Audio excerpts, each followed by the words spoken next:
Hello and welcome to Let's Talk Games, your weekly podcast where we talk about just about anything video game related.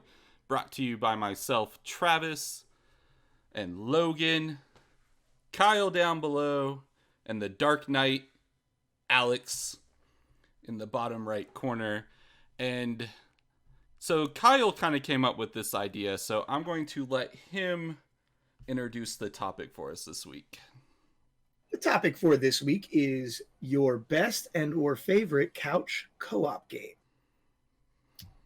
Basically, the idea behind that, if you want me to elaborate a little bit, is during last week's discussion, we kind of broached a topic that made me think about that. And I feel like with where we're at now with streaming services, with online services, we do a lot at pretty much all of our online play between each other, especially the fact that we all live in, well, especially me, myself and Travis do not live close to Logan and Alex. So couch co-op became kind of the thing that sort of went the way of the buffalo. So growing up, that was something that was basically what made me interested in gaming, was playing with my friends and having a good time. So I wanted to just kind of talk about some of those games that are still out there today, that are still embracing couch co-op.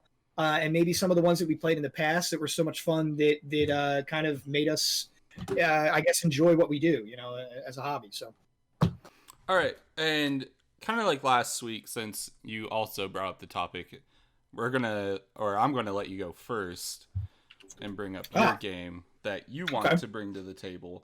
And just so everyone knows, we're going to talk about more than just the four we bring up. These are just the ones specific to us, and then we'll move on to other games later. But anyway, go ahead, Kyle.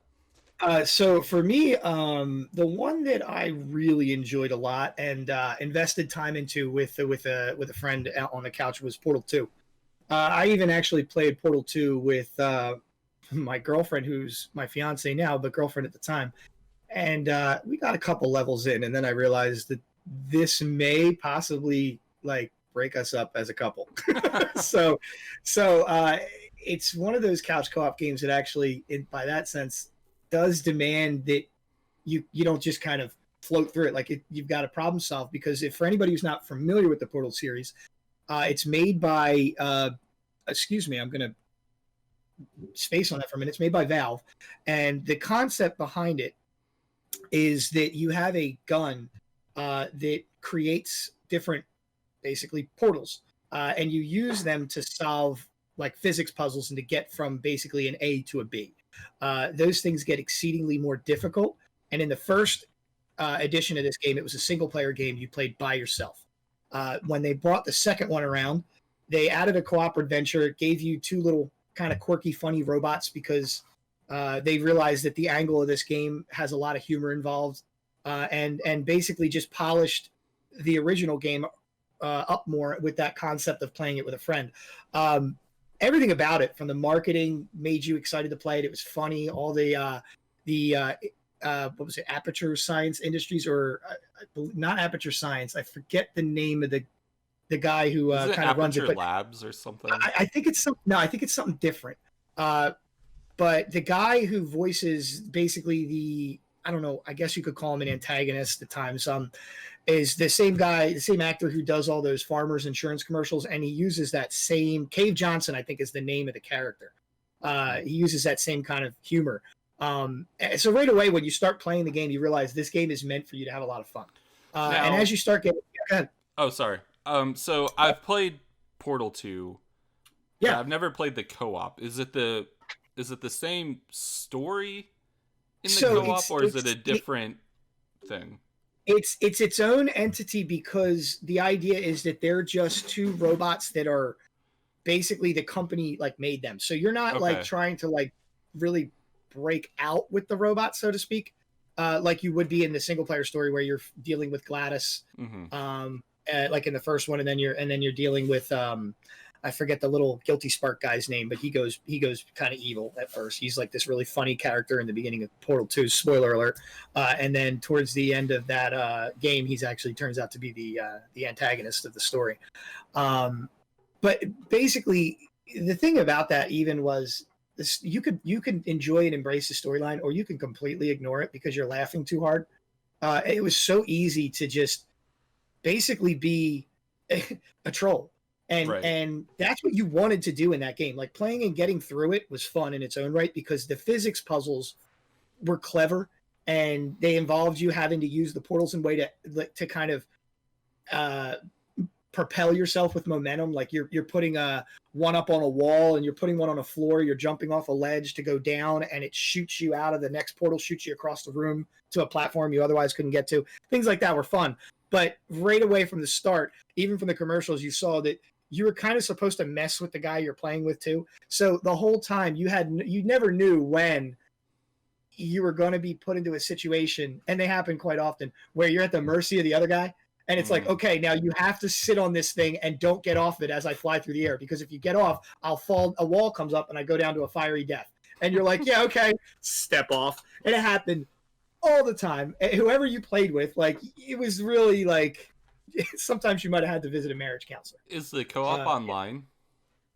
The co-op was also, if I'm not mistaken, you can do it online, but there was the ability to play it split and couch co-op. I was just asking because I'd be willing to play it with somebody. I'm almost positive that you can play that online. It's just when I played it, I just played it couch co-op at that time. I'm almost positive. I can't see why they wouldn't do that. Right. And yeah, it's one of those ones where, as I sit here and talk about it again, if nobody's ever played it, you need to play it, and I'm definitely up for running through that again. But so I had too much fun playing that one. I was spaced out a little bit looking up something for my game, but did you say Portal 2? Portal 2. I played Portal 2 with a buddy back when it came out, shortly after beating Portal 1, and it definitely did feel the same. Same kind of puzzles. The Portal 2 just added that extra cog in the system with another player, and it did make you think a little bit more. But both of those games are phenomenal. If you there's Portal 1, I know, is kind of short, and so is Portal 2. I don't think I beat it because my couch buddy had to go home. Anyways, so it definitely, Portal 2 is something, if you want a brain teaser, kind of just figure it out how to get to the next room. And there's a lot of quirky humor in it too. Yeah. So it's very good games. It's a good game. It's one of those games where if you're going to play a few games a night too, it's nice. It's like that warm up or that cool down game, like how you guys play Rocket League after playing like COD or something like that. It's a different tempo. It's a game that, yes, it's first person, but yeah, it's not about making sure that you watch your six. It's silly. It's problem solving, and they took an aspect of Half-Life where they already came up with one of the coolest inventions in first-person shooting, which was the gravity gun. It may have existed in other games in other forms, but it was never really explored like Half-Life 2 explored the gravity. That became a huge thing, and I think they realized, why not make physics-based guns instead of just your conventional means and see what we can do with them. The gravity gun we used to sit in Half-Life Deathmatch. We would get on each side of a wall and shoot a car to each other just to catch it and throw it back and forth while we were sitting there BSing about something. Like, that was something that was totally different. And then they expanded on that with that portal concept and the portal gun and everything, I thought. So it's just out of the box thinking, creates some really cool scenarios. We're seeing that more, I think, right now in gaming than we have in a long time, with games like what was the with Among Us, the most recent one that I really want to get into, and I think this group would be so much fun to play with, which is that space station. You got to find the guy who's killing everybody to set. Orange is kind of sus. Yeah, like 10 players, 2 imposters. Yeah. Figure out who's Is it free? Travis was playing big time that battle royale. I forgot what it was called. I think it's like a really low price for it. Okay. I don't know if it's free, but what's maybe the game you were just playing, Trav, that the name's escaping me right now? The cute game with all the guys that run around on the obstacle. Yeah, that's another. These are all games that people are going, why don't we try something beyond battle royale right now? Because, and that, again, I know it's a battle royale game, but it's so different. We're seeing that now, and I think that games like Portal 2, they thrive when the culture says, all right, I'm done with zombies and a World War II game. I want to play something new. Yeah, I'm never done with zombies in World War II.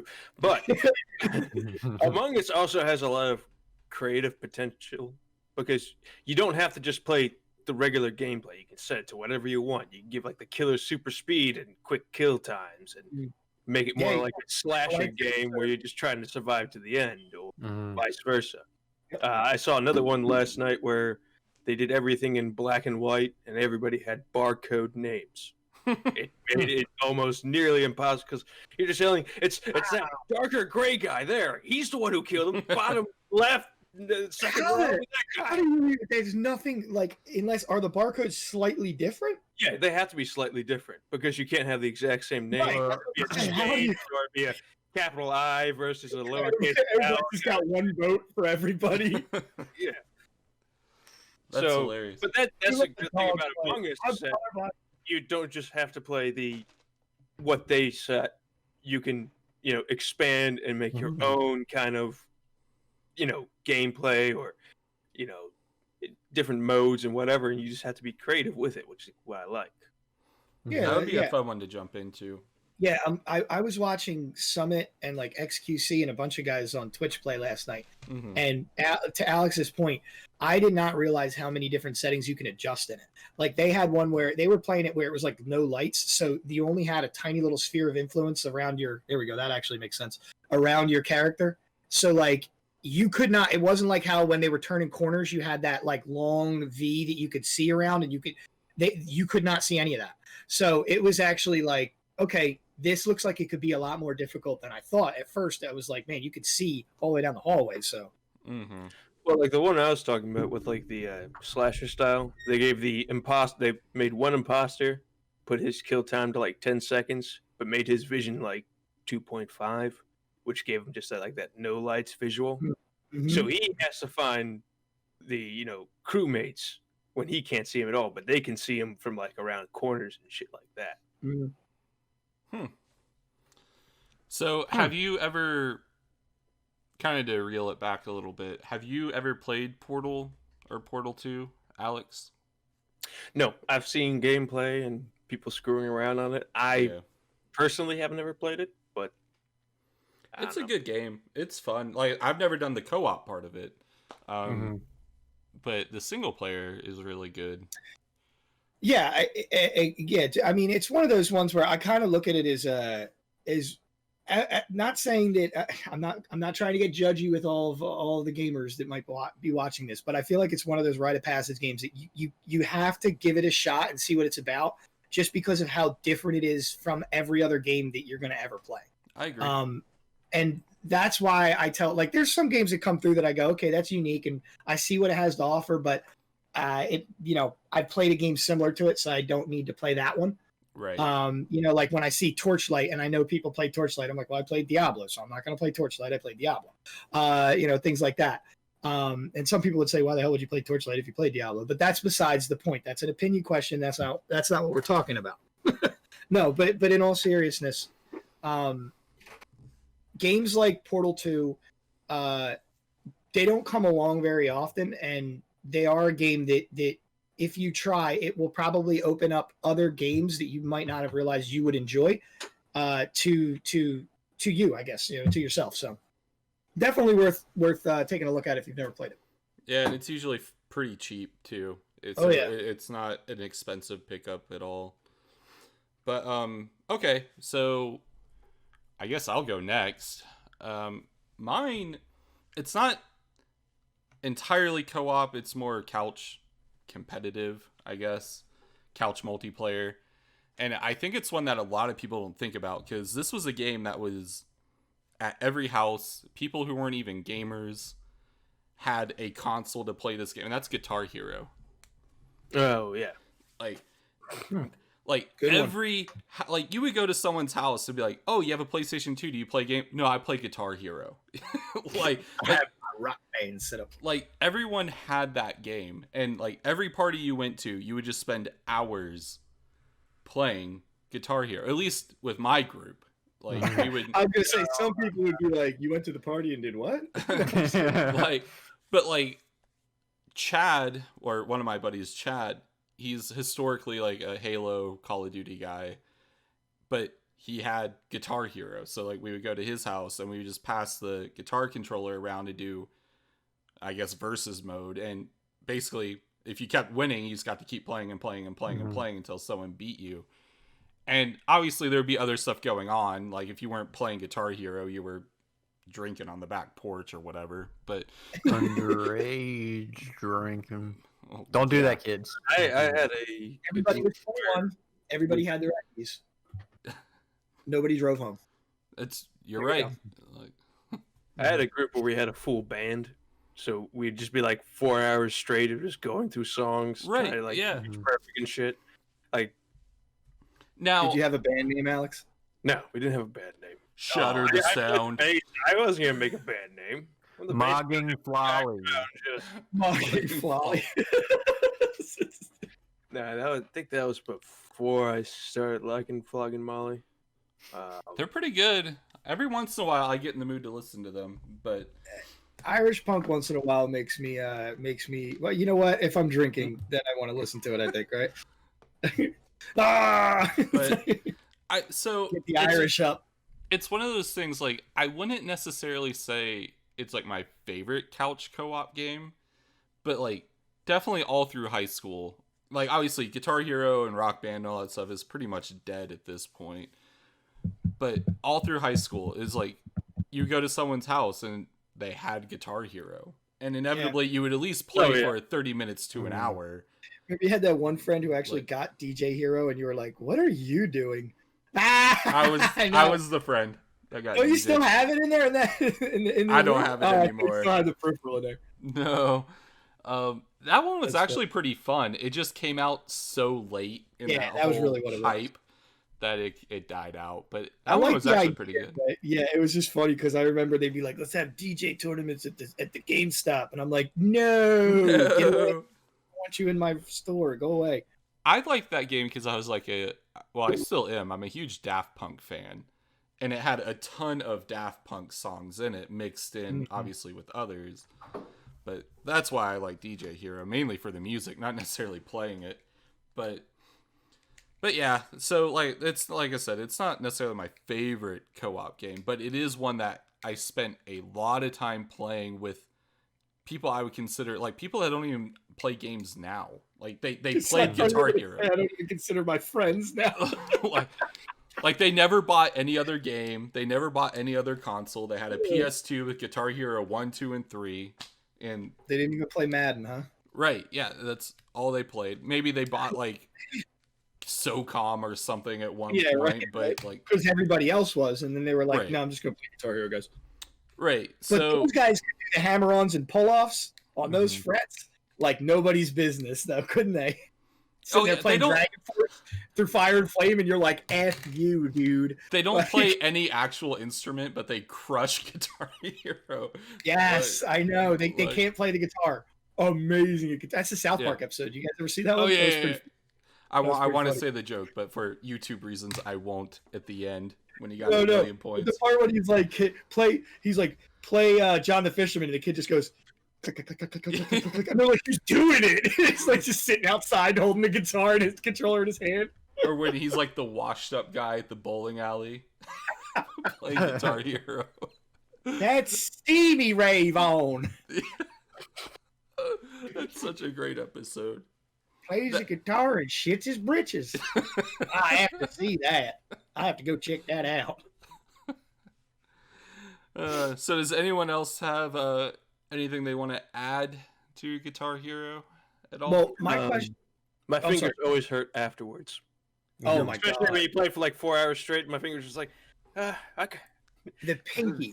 Where you had to get all the way. Because I wouldn't want to shift on the frets like you're supposed to, so I would do this stuff, and by the end of it, my pinky was dead. Yeah. Like I couldn't shift. I couldn't do this. So like medium, give me the hardest medium song, and I was like, I got this. As soon as you switch to hard, I'm like, I don't play anymore. But I didn't. When they add the 5th button, and I think was only the 4. Yeah, I couldn't do it. That's why I played Couldn't do it. I will say this though, that was the one thing I remember about them was after a while the builds became an issue. Guitar Hero 1 and 2, the guitars were pretty much okay, but then when they started dealing with putting the Wii nunchuck in them, and And then Rock Band's peripherals, I remember them breaking down the foot pedal. Everybody was angry about the foot pedal for the drummer. Oh, it'd smash. Break It'd it down. break in half. It just showed you that, like, as cool as this concept is, you're still giving us plastic to play like instruments, and people would get like, you're giving me Through Fire and Flames, and you're expecting me to get through that without breaking something. Like, I don't understand how. Yeah, like you go like this, and it's plastic. But well, no, I couldn't imagine how the drums lasted long for Rock Band or any like for Guitar Hero. I feel like those would be like the first things. I will say, see guys and they're just like bashing on the drums like survived my whole ordeal because I was, for those who don't know, I'm a drummer, so I always play drums, so I knew to not just like wail on that foot pedal. Yeah. Like, yeah, you were smart enough. Like, you don't, when you hit the foot pedal, you're not pushing through the floor. Like a real foot pedal is like all metal with like a motorcycle chain on it, isn't it? Like, it's not even a bike chain; it's even thicker than that. And you don't have to like punch it to get it to go. So I was kind of trained to not just smash on it, but when I had friends play it, their knees would start like way up here in their face, and they'd be stomping down. Yeah, on like, the what are you trying to do a marching band thing for? Like, yeah, like, relax. why are we high stepping through this? Yeah, and, you don't have to drive your foot so hard. My buddy, I'm bringing up again, Chad, one of the side drums, the plastic that held the pad on, snapped. So he like duct taped it back on because it's still registered when you hit it. That's awesome. So yeah, it was pretty hilarious. And he wasn't even mad when it happened. He was like, oh, okay, and just grabbed some duct tape and wrapped it back up. You can't duck it, fuck it. So my game just recently had I think it's a remaster. And me and my brother played this what feels like a long time, but probably not very long, because when you're a kid, a long time is even longer in your head. Anyway. Yeah. Yeah. So this Final Fantasy Crystal Chronicles, and this game was a little different, and they tried to. I feel like the game was a little bit ahead of their time, but I'd agree. So you had single player. That was fun. That was great. You used your GameCube controller, and then you had this little Mog, this little dude that flaps his wings, flies, and he carries the chalice around. And if you know the game, you know you have to stay within the chalice's edge, and you can't exit because it's protecting you from poison, the elements, right? The poison. Yeah. So when you had co-op, me and my brother, the Mog wouldn't be there, the little flapping wing dude that carried the chalice. So one of us had to carry the chalice, and of course it was heavy, so if you picked it up, you'd be moving extra slow. But the only way to play multiplayer, you could not use two GameCube controllers. You had to use your Game Boy Advance, and then the GameCube came with a cable that you would plug into your Game Boy Advance, and on your Game Boy Advance, it would actually, you would turn that on, and it would not require a game cartridge. The Game Boy Advance could be empty, but because it was connected to the GameCube, the game would transition into your Game Boy Advance, and the map would appear on the screen. Like, I guess it was like I think it was the map and like your progress throughout the level that you're currently going through. Yeah. Right. And I was always on the screen. Yep. So the only thing is the only problem that we had at the beginning when we got the game was realizing we needed those cables. And I mean, oh God, yes. Asking my parents for something else after a whole other Game Boy. If you're me and you don't have I didn't have. We had those. We had them. So I mean, that was not the problem. The problem was getting the cables. So and they were hard to find. They weren't that easily available, if I remember. Amazon didn't exist back then, bro. Right. Exactly. Well, that, and they were probably what, like $20, $30. Yeah. And I don't know about you guys, but going up to my parents and be like, hey, you know that $60 game you just bought me? I'm gonna turn around. And... I need another like $30. They'd be like, yeah, take exactly. the game back. I'm gonna need you to cough up like half of that again. Yeah, Do you guys remember when Final Fantasy came out with that online game? 11. Yeah, for like PS2 or whatever. Yeah. Trying to explain to my mom that yes, I know usual games cost this much, but I have to buy this extra shit with it so I can play online. It was Well, like the that. PS2, You plug Was that the back. keyboard? You and needed the the Ethernet hard drive. adapter? No. It was like you had to plug something into the back of your PS. Yeah, It was a Ethernet hard adapter. drive. You had to plug the hard drive in. Yeah, that's right. You did need the hard drive too. And the hard drive adapter had the Ethernet. the Ethernet cable. Yeah. Behind it. Right. You're absolutely right. You needed the hard drive. Look at this piece guy. because of that. Hold that thought, guys. Look at that. Look at this Look at guy. that. And you screwed it in, right? There were Yeah. screws that you turned like a quarter Yeah. to keep them in there. Yeah, and there's the Ethernet. I had a double Ethernet. Well, it had the phone for dial-up or Ethernet. You could do either one. Oh, God. The 90s, bro. The 90s. Hey, when we get home from the high school hockey game, I'll meet you guys. We'll play some SOCOM. I still remember that crap. Oh, my God. Yeah. Oh man. But So with Crystal Final Chronicles. Fantasy Crystal Chronicles, this game was a staple in my life. So when the remaster came out, I jumped on it not as soon as possible. I realized it was coming out. It had come out like 2 days prior to remembering that I was keeping an eye on it. But it wasn't until about 2 or 3 weeks after it came out that I got it. And the first day was about a week ago.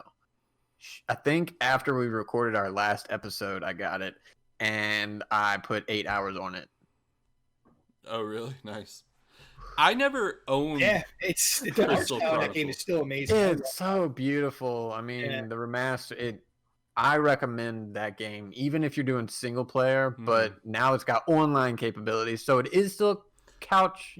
Yeah, it's Co-op, still the but- couch co-op game it was. So- yeah, It's just now, boom. I like that they do that with those old games and they enable that for online too. That's a good thing to Yeah. say too about this whole couch co-op experience. I Is it- will. I have That's a cool. question. Because the GameCube, you could buy an adapter that plugged into the bottom that gave you internet. Could you play that one online if you had that adapter, or was it strictly? I'm looking at the. Or what? Because I know the adapter was for I think it was like Phantasy Star Online or something. Yeah, I think wasn't, it was. but I'm not sure. It says. Hold on. It's got soft clicks here. I've got the player guide stuff up. It says multiplayer mode. This gameplay mode is for 1 to 4 players. The Game Boy Advance is used in place of the Nintendo GameCube controller. A Game Boy Advance and Game Boy Advance cable are required for each player. I don't think it never said anything. It never said anything about the online. Yeah, Okay. and I don't even know if it had online capability. Yeah, This yeah. game in I don't particular. think it did. It's incredibly. The one thing I will say about that, and I'm with Logan in this camp. One, I played it. Two, I had to go through that experience of dealing with getting a second Game Boy just to play it though. And I'm Yeah. pretty sure you needed an SP, right? You couldn't use the original. No, you could Advance. use Game Boy Advance, could? the basic one. Okay. I mean, that's All right, I what wasn't is sure. advertised in the Can't play with the lights off then. correct. But me and my brother we did get the SP, the backlight, yeah, and nice. everything. So they both worked. So We at the just ended up- time, I think Go I ahead. was working at GameStop then, or it was might have been right before it. But getting the game, coming home, and then going here, okay, let's get our controllers, plug them in, and then realizing Karen and I can't play it together, and was like, you've Mhm. got to be kidding me. We had to go back, get another Game Boy, find the cables, link them together, and then Mhm. after we did all that, we could finally do it. And it's one of those times where I'm just like, okay, Nintendo, listen, I like you. Mhm. Stop doing things that are difficult because you didn't need to do that. I Innovative. don't need the map all the time. Yeah. I don't need the map all the time. Yeah. And what you did is make it so that I can't play this 2-player without pay. Oh, you don't have all these things? It was almost as presumptuous as if they did this. If anybody was like, "What do you mean? We got to use a game?" You guys don't have phones? Like when Blizzard did that over Diablo, you guys don't have phones? Oh, you guys don't have phones? No, not everybody had an SP, dude, or a Game Boy Advance, dude. Like, so that frustrated me. But man, that game was still good. I love the art style, like I was saying before with Logan. I love the tall, skinny guy who wore like the night helmet, like the bird Mhm. dude. That was like, I thought that was so cool looking. That is called Were they like a lancers? Yuke. Yuke.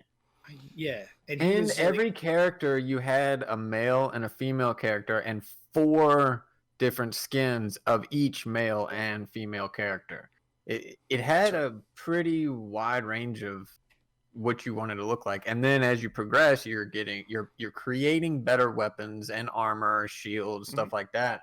And they were cosmetic too, yeah. Yeah, I mean, they cosmetically they looked great, and it always looked better when you upgraded it to the next tier. But I mean, I don't know. It's just one of those games that I lose myself and just can sink my teeth into. And... I never owned it. I had a friend who owned it.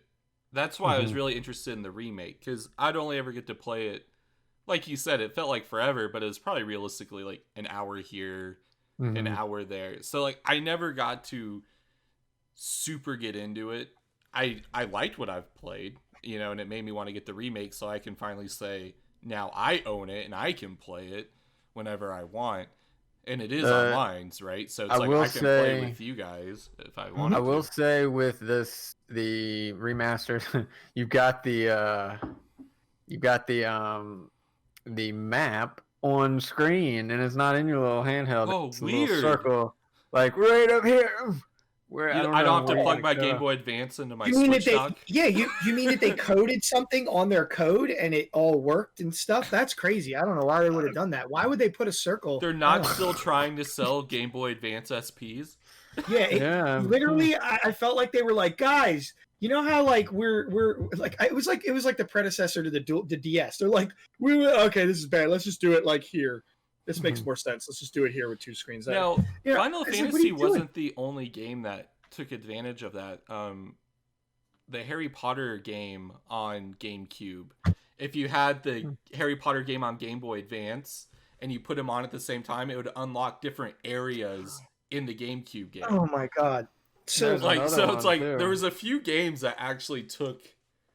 Can we just talk about how funny it is that anytime something like that fringe type thing that comes out, there's always that one game that they design it for, and then you're like, what else can I play it for? And they're like, here's 8 others, and you're like, what are these shit?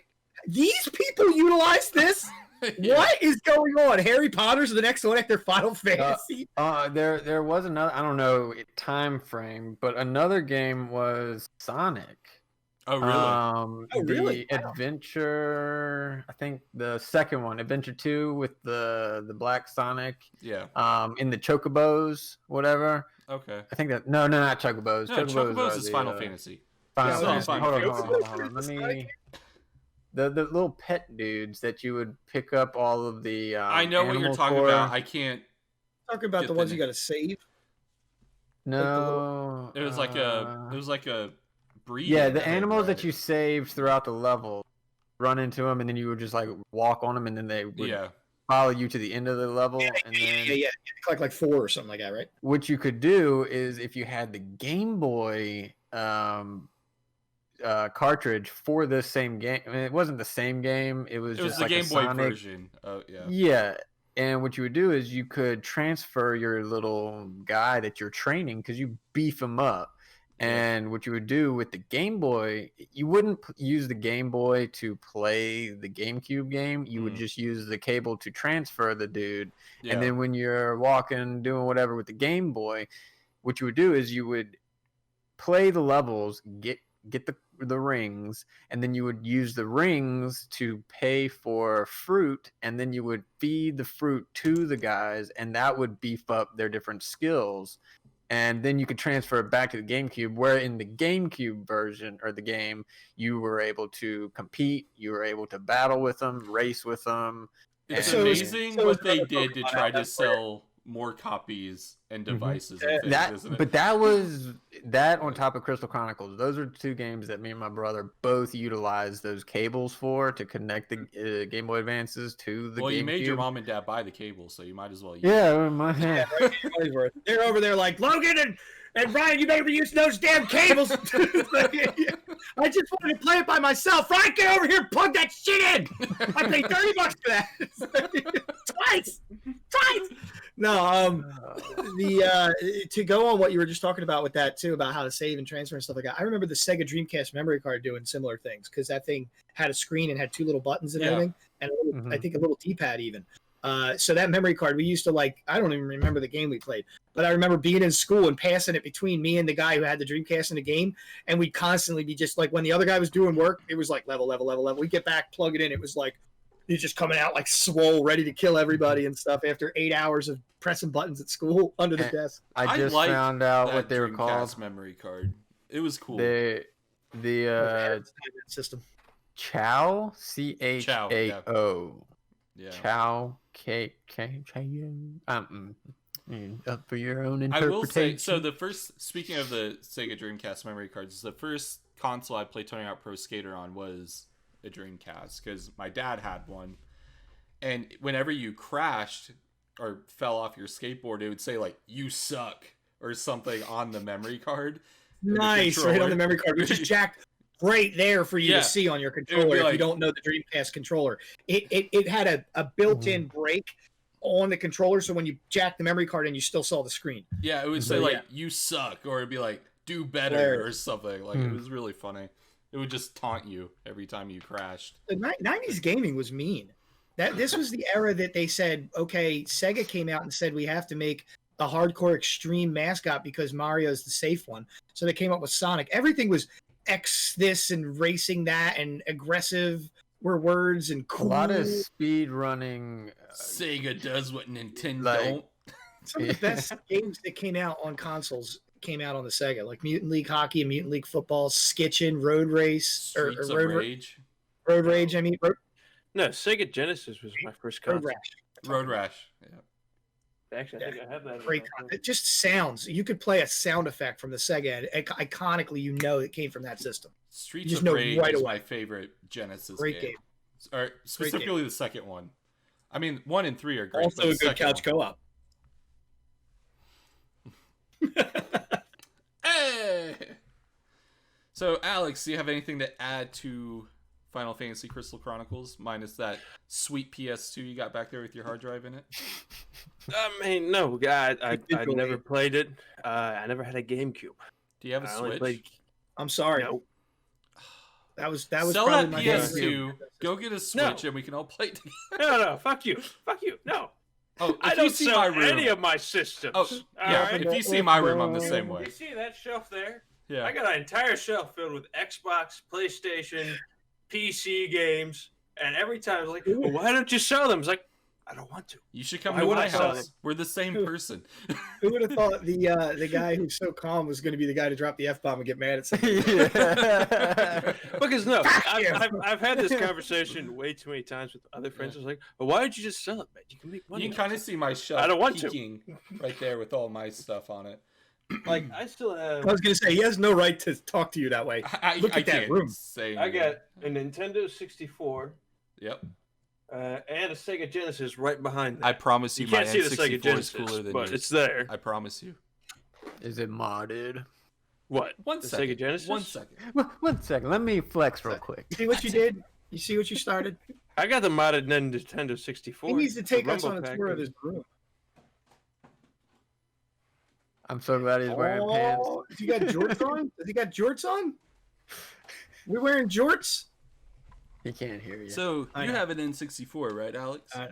Yes. Do you have the Pikachu N64? I don't. Do the feet do something? It's the reset button. And when you turn it on, his cheeks light up. His cheeks light up. When you turn it on, yeah. Are you wearing jorts, Travis? No, they're khaki blue. Okay, all right. Just checking. I don't wear jorts, bro. I got yelled at for making fun of cargo shorts on my own Facebook. People got mad at me for that one. I didn't realize that many people. I have a gray one too Alex was one of them. Alex got mad at me. Look, he's wearing cargos right now. He's wearing cargo sweats. No, that's those a whole are nother cargo level. pants. Yeah, They're still cargo sweats. pockets. Those are cargo pockets. Yeah, Cargo. pockets. But this is my original game system here. I have the Nice. Model 2 one. Yep. Oh, it's got the slider power button. Yep. Gotta love it. And the headphone jack volume slider on it. Oh yeah, that's right. It did have a volumizer on that thing. Yeah. I used to look at it and go, "Why isn't this working?" When I'd sit in front of the TV and I'd be doing it, I had no idea because I was so But dumb. yeah, I've Big kept ass headphone symbol next to it. pretty much every system I've bought. I've kept. Yeah. Except Except you should. If you ever come over to my house, me and you we can reminisce on all of our old crap. What? Of course, I do have like a container here. All sorts You of can touch tips. Yeah. My- Let us gingerly touch yeah, tip. I got a container with a bunch of Nintendo 64 and Sega Genesis controllers, like 3 Sega and like 6 Nintendo 64 Mine's in my controllers. closet. Some of them are together, some of them are apart.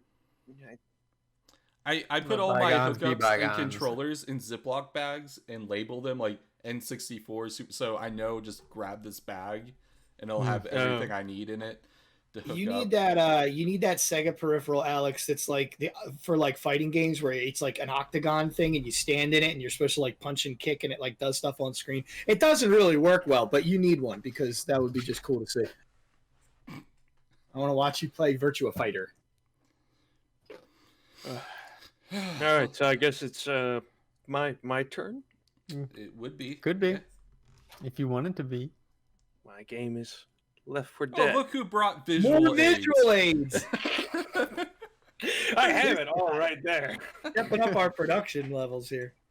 Now, Left 4 Dead is, you could technically play it online, but it is a 2 to 4 co-op. Now, the only reason why I count this as a couch co-op is because I did a lot of game nights with my friends where you would just go over to somebody's house, plug all your shit up, bring your like extra TVs, your systems, whatever. Oh yeah. So there was, when this came out, we probably put how many hours into it? At least 50 or more. I need an exact number on that. You would have to wait till I get my old Xbox back up and running and then pull up the files. But if it's related to any other games I've played, you know, depending, I could be in like the 150 on this. You go hard on games. I've noticed that about you. Mm-hmm. Like, Yeah. I'll watch you play the same game I got like, no in social Discord. life. It'll show. And it's like, he's been playing Ark for hours every night. Well, okay, no. Like, See, you can't, survival games, if you want to have fun with them, you have to put time into them. But that's kind of what you mainly play survival games now. Like, that's kind of your thing, I notice. So you do put a lot of time depending into it. on, well, because like multiplayer games and stuff like that, I don't enjoy just playing like online multiplayer by myself. Right. I yeah. have to have like my team with I'm the actually group by or myself. whatever. Very hard. But see, couch gaming wise, well, the reason I like Left 4 Dead is you had to rely on the people in that game. Oh yeah. I tried playing it like solo player, does not function. The You can't trust the bots. The bots never save you. Oh no, Like, no. They'll heal you and then maybe Standing pick you right up. next to But you. if you and get they'll just be grabbed like, by "Oh." something, like you had things that could grab you and drag you away. The witches would just pin you to the ground and just beat the living crap out of you in that game. Like there was no, they didn't have like the function of like tap X to break free. You had to rely on your co-op player Mhm. or a bot to come save you. I will say I was always the troll in that game. Like if my whole team was dead, No. I would just make a mad dash You- for the helicopter. You would probably I'll shoot hear the about this car and completely cut the original car story off about every where Travis across was the board. trolling somebody. Well, see, that's the other thing I like by that game. Like they took a lot of the environment to account. Like if you fucked up and shot a police car, the sirens start going off, and then you have a fucking horde coming in, and then Witch! Yeah, it's like, This is don't also touch another Valve game. Like Yes. Yeah. Portal. So Mhm. it had that Um, extra layer of like polish on it that most games didn't think about at the time, like shooting the cop car and making the sirens go off. Like that extra little detail that makes it that much more immersive. But I mean, that was, it was an important part because like you start off, you're on a rooftop, you hear a warning, and it's like get to the hospital for evac, Mhm. and then you just Mhm. start what's like either like I think it was like 4 levels for like a storyline of that. Mhm. Like I think you so, got yeah. like 4 like kind of like mission levels where you had to run through. I kind of want to say there was a set path, but sometimes I felt like you could make your own decisions based on where you went, but there was a couple like set directions you had to go to. But yeah, I've gotten screwed over in co-op on like the final like getting to the helicopter. I had a friend, like I went back to save a friend who got knocked down like at the end of the helicopter's landing. and I got knocked down. And our third teammate was already sitting his ass in the helicopter, like, I got you covered. It's like, no, you can't shoot from the helicopter. You get in the helicopter, you're in the helicopter sitting in a seat doing nothing. They just left us for dead on the rooftop. No. For dead. Yeah. That was it. He literally left us for dead, and they cut the credits with like this movie scene, like the movie poster in the background and shit. And it was like, Survivor. And Don't hate the player, hate the game. We could do that in Deep Rock. No, I hate the player. I hate the player because instead of helping me pick up the other guy or cover me, he ran directly to the helicopter, sat in it for like 5 minutes while we bled out on the ground. I was just like, I think he still feels it. You had time. No, I do. I felt hurt. Issues right there. I felt hurt. He doesn't want to say the guy's name because he doesn't want to put him on blast, but I'm sure it's on the tip of his tongue. Oh, I would call the fucker. I'd call him out right now. But I think I know who we're talking about. Pretty sure you guys know what I'm talking about. Yeah. But yeah, you don't know what we're talking about. We know what we're talking about. If you know, you know. We're gonna edit this because he's gonna see. No, put it out there. He knows. No names. None. What are you talking about? What are you talking about? You think a lot. You think really highly of yourself. You always think we're talking about you. Now, I played the first Left 4 Dead, but I definitely played Left 4 Dead 2 way more than the first one. I'm not sure why that Left 4 was. Dead 2. 2 had the online where you could be the zombies, right? Yeah. Yeah. Yeah, that was. I jumped in on 2.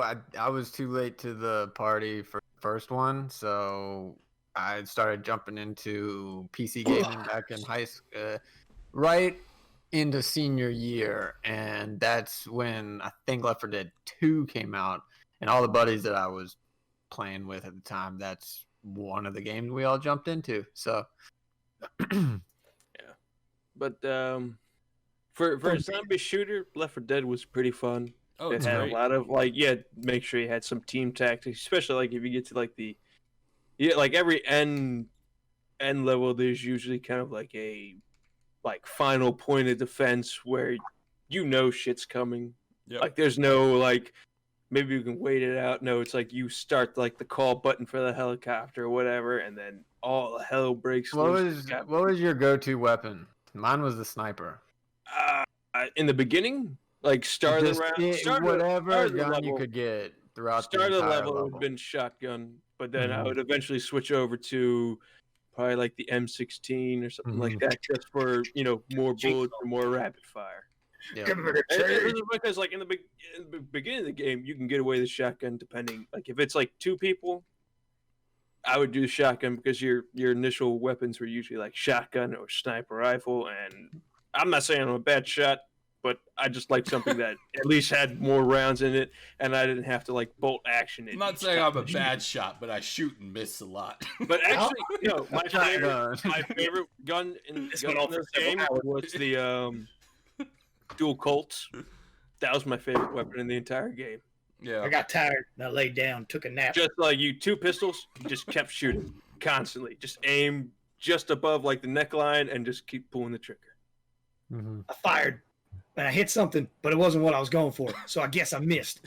That also, the dual pistols was an important thing to find, in every level and every start off, because you just needed it. Because you go down, you have the dual pistols. If you're running around, you have the dual pistols. I vaguely remember I liked using. Now I may be crossing games. The Uzi, was that in that game? Yes, I think there was a new. At least. Okay. That was in Left 4 Dead 2. Okay. For it was sure. in Left 4 Dead 1. Because you had submachine guns, you had assault rifles, you had. I'm pretty sure. So maybe it wasn't an Uzi, but it was a submachine gun of. Yeah, I think the second one had a silencer on it. Okay. Every time I would play a zombie game, when I finally got a shotgun at some point, all I ever thought of was when Bruce Campbell in Army of Darkness is like, "This is my boomstick," and he's yelling at all the medieval people. I have no idea what the hell he's talking about, and I'm like, that's how I feel when I get a shotgun in a zombie game. I'm like, do you understand what this means? No, tell me about it, Kyle. Resident Evil 2, I will tell you. No, I'm not going to go off on that, but Resident Evil 2 shotgun, that was where I first learned, because I was a kid playing Resident Evil 2. I was pretty young. That was like the first zombie game I really sunk my teeth into.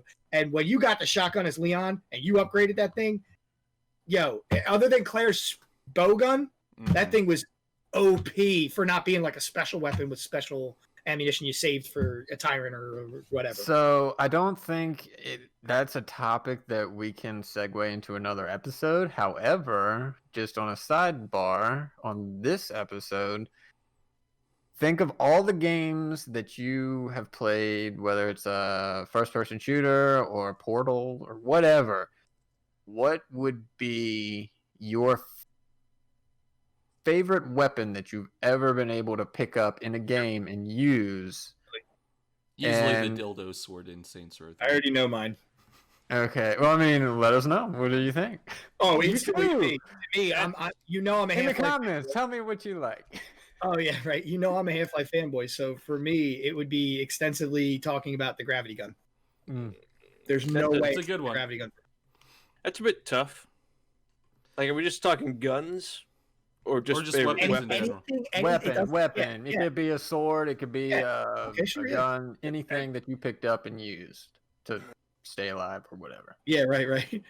Stave off the bad guys. I've got one, but I'm gonna wait for y'all to answer. Maybe the double barrel from Doom, Ooh.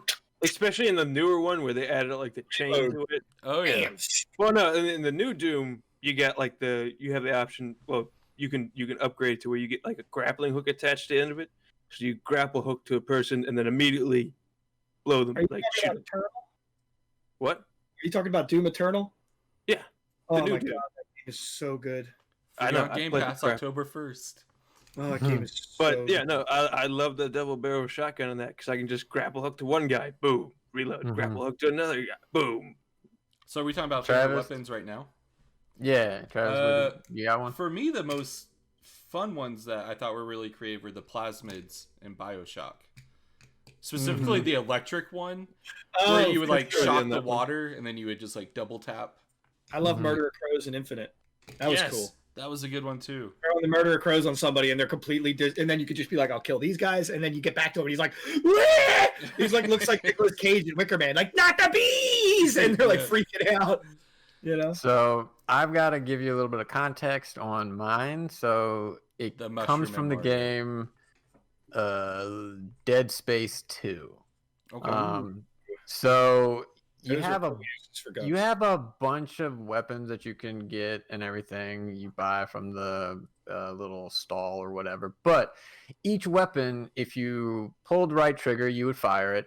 But if you pushed right bumper, it would either transition the gun to a different form of shooting, but also some of the guns, it was like there's like a harpoon that you can right bumper and it would shoot it differently. Anyways, there are two forms for every gun.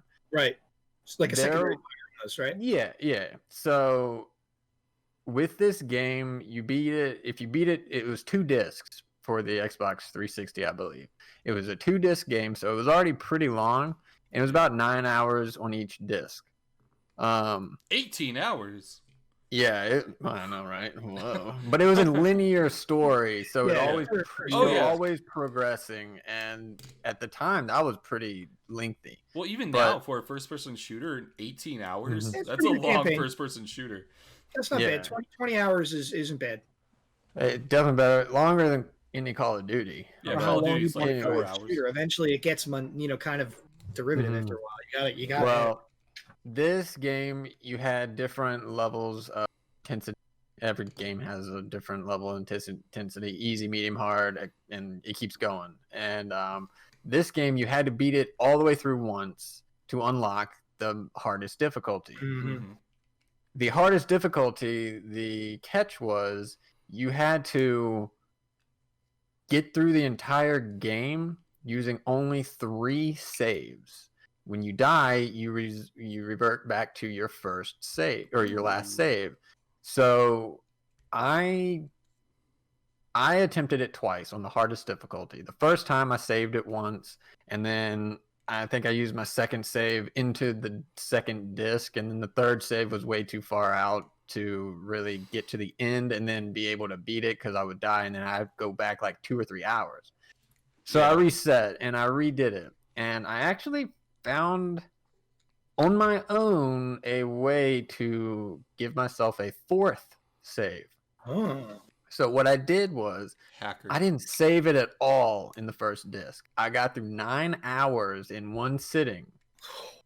And that's brutal. That's anxiety. the game with the little babies in the freaking vents that jump out. I will say this was 9 probably hours. like I will say this was probably my 7th or 8th game play. Yeah, like, you kind of knew where like I knew when something was jumping out, I knew what to expect, all that. So I got through the first disc. The game said, "Okay, now please insert the second disc." So I did. I got out of the cutscene after the second disc was put in, and I died. I was like, "Fuck! I gotta go all the way back to the beginning." It took me to the beginning of disc 2. Oh. I didn't have to go all the way back to disc 1. So did you imagine it returned everything before like realizing that though? No.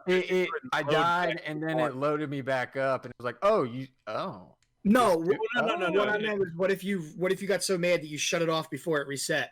Would it if I shut off, everything would be lost. Everything would be lost. Yeah, that's what I was like. Oh my god. Yeah. Well, so I think the reasoning behind that is because it was a 2-disc system, so it couldn't load you all the way back to disc 1. It couldn't load you back to disc 2. Yeah, you beat the system. So I realized that, and then I was like, okay, heck it. I got an hour, 2 hours into the second disc, and then I finally put my first save in. I don't know if I took a break for a day or so, but I'm pretty sure I did all this in one sitting. It was back after high school. I had no life. Anyways, did that, got through, got to the end, beat the boss. Okay, great. Fucking beat the shit out of that goddamn game. Sorry, cussing, but that's like the first game that I got every achievement for. It was one of those games that like I didn't want to put it down. Yeah. And after the reward, to bring us back to the question of what's the best weapon, the reward for beating the game on this hardest difficulty was foam finger. Yes. It was a red foam finger. Yes, it was. I've never done this like on that. I didn't even know that it was a reward. Holy shit. Anyway, so the premise of this game is you have necromorphs that are they're mutated humans, but they're not humans anymore. They're coming to kill you and eat you and use your body to reproduce. Anyways, sounds like my friend. Awesome. Well, the way to kill them is to shoot off their limbs, slow them down, cut off their head with your guns. You had like a plasma cutter that would like shoot a flat like line. Well, because you were a welder by trade before this, right? Like you were a space space that, right? Yeah, space engineer. That's right. And so, not a welder. But when you would go up, there was no crosshair. That was the only downfall with the gun. So you kind of had to position the necromorph in the center of your screen, which wasn't terrible. You could push right trigger, and your character would voice, pow, pow, pow. And then when you would hit right bumper, you would go pew, pew, pew, pew. Yep. It didn't matter which one you used, right trigger or right bumper, but if you had a necromorph in the center, and it didn't matter, it could be a boss. Yep. It didn't freaking matter. If you had them in the center of your screen and you hit either one, gone. All of their limbs would just go and they would die. Dead. That's pretty great. And it's the most OP weapon I've ever seen, and it's a foam finger. It was just like everything in the game gone. Come to find out, Dead Space 2 is in one of the top tier, like, most difficult games to beat, and I hold that game top 3 in my life of playing it and just having a great experience. And I love the whole jump scare factor, but to get that weapon, I have bought Dead Space 2 every time that I had the opportunity for the Xbox. Well, I only needed to get it one more time, but I got it recently and my saves are still there. Don't know how, but I ran through half the game with the foam finger. It kind of the gameplay isn't the same because it's like, okay, now you're just like boom boom. Okay, there's no like It's good for skill speed required. It breaks the game entirely. It does break the game, but it's meant to be fun. Exactly. So You've I already mean, done everything. Well, it's like You in don't Resident need- Evil, right? You can get like the infinite rocket launcher where you never run out of ammo. How about And you just Red Faction? Red Faction, when you do a certain thing, you get Mr. Sparkles. It's literally a unicorn, and you pull its tail up, and it goes and shoots rainbow shit out of its ass and kills everything. Kills everything. I'm dead serious. oh man. And it's hilarious. He's like, and it's just, you just see this rainbow shooting out by. You walk around holding it like this, so you see its face over his shoulder, and he just lifts up the tail whenever he wants to kill something. And rainbows just shoot out. I've seen Explode everything. videos on the unicorn one. I've never seen the foam finger thing. That's hilarious. The foam finger's really cool. Now, yeah. is Dead Space 3 the only one with co-op? Yeah. And you Okay. can create in Dead Space 3 you can customize the weapons, where Dead Space 2 you bought the weapon out of the Right, I remember you kiosk. like crafted and stuff in Dead Space 3, right? Okay. I don't know if you like found This is the weapon symbol parts for along the crafting, way. apparently. I don't know if you find the parts along the way or if it's just unlocked as you go through, but yeah, that was really cool to be able to just craft your own weapon and do it the way that you wanted to do. But anywho, yeah, sorry, that was a long tangent, but So foam finger. All right, guys. As always, thanks for stopping by and watching this video of four jackasses talk about video games for an hour. And as usual, since they're helping me out with my channel, I want to let them plug anything they would like to.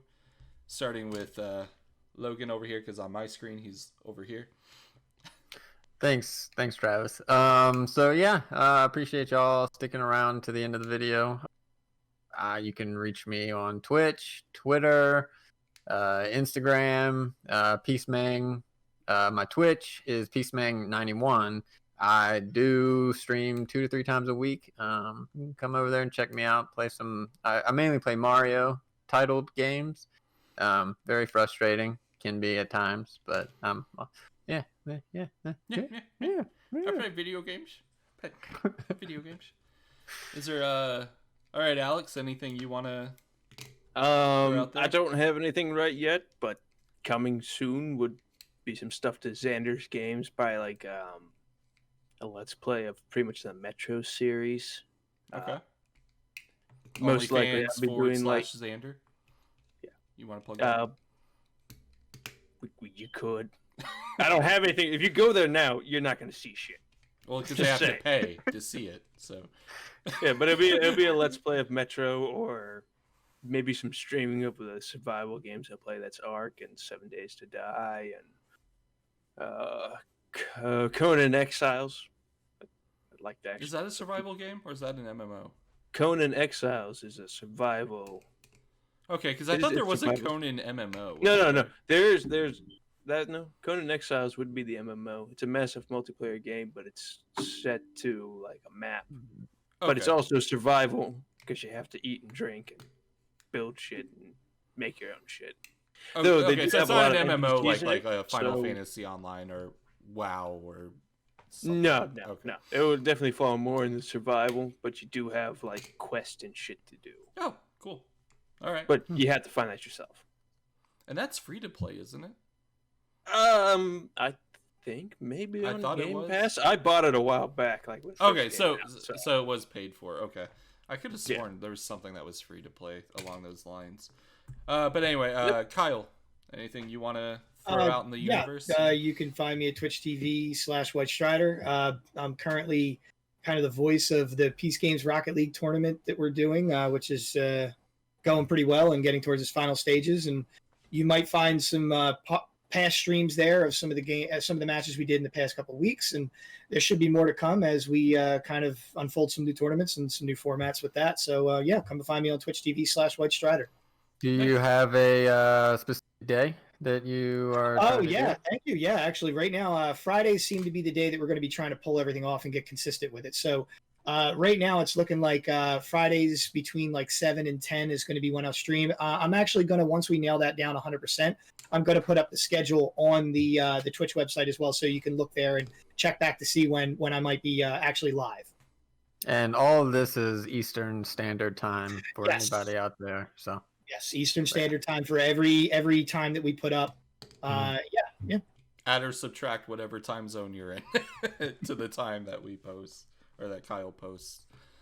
But yeah, guys, thanks for stopping by, and we'll see you next Friday with another topic. peace. See ya.